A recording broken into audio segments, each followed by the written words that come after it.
Imagine a legend so captivating that even the camera operators couldn't resist her charm, literally melting into puddles at her feet. That was Diane Keaton, and I had the privilege, though initially daunting, of directing her in what would become her final film. Let me tell you, it's one thing to admire an icon from afar, but it's another entirely to stand beside her, script in hand, wondering, who am I to guide someone who's been shaping culture since before I was born? But here's where it gets fascinating. Despite her towering presence, both figuratively and in those sky-high Gucci booties, Diane never made me feel small. Instead, she lifted me up, teaching me invaluable lessons about womanhood, artistry, and authenticity. While the world will forever celebrate her brilliant performances, her infectious laughter, and her ability to lighten even the darkest night shoots, I'll always cherish what she taught me about being unapologetically yourself. Diane didn't just exist in the world, she sculpted it to fit her unique mold. She knew exactly who she was, and what she needed to thrive, like a second hotel room for designing her next art book on weekends. She worked tirelessly, rarely taking a day off, yet she carried herself with a confidence that never veered into arrogance.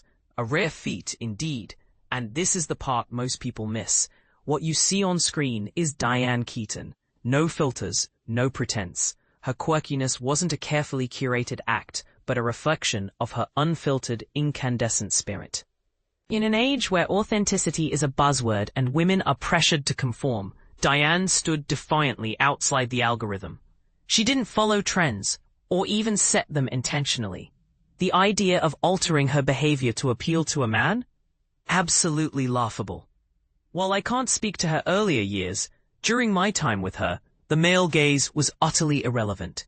Her ethos of individuality and freedom was magnetic, both on and off screen. She effortlessly bantered with anyone who could keep up, leaving even the most composed crew members, especially those handsome young cameramen, utterly smitten. Yet, she seemed oblivious to the effects she had, sashaying away as if it were all just another day at the office. Diane lived in a reality of her own making, unburdened by the trivial worries that plague the rest of us. This gave her a childlike innocence, a youthful vigor, and an uninhibited love for life. She wasn't fearless, but she faced her fears with a fierceness that inspired everyone around her. Case in point, at 77 years old, after an hour of deliberation, she agreed to jump off a zipline platform for our film's final shot. Talk about commitment. It only struck me later that in a career spanning decades, filled with awards and blockbusters, it was with me that she spent her last day on a film set. We shot late into the night, pushing past our scheduled time. She was exhausted. 6 weeks of trekking mountains, shooting in river rapids, performing her own stunts, and even a day-long food fight would wear anyone out. Add to that her constant travel for press events, and yet she showed up for every take, giving it her all. And here's the thing. She insisted on being called Diane, not her character's name. No pretense, no intermediaries, just her, unapologetically herself. But here's the controversial part. In an industry that often demands actors become their roles, Diane's insistence on being addressed as herself feels almost radical.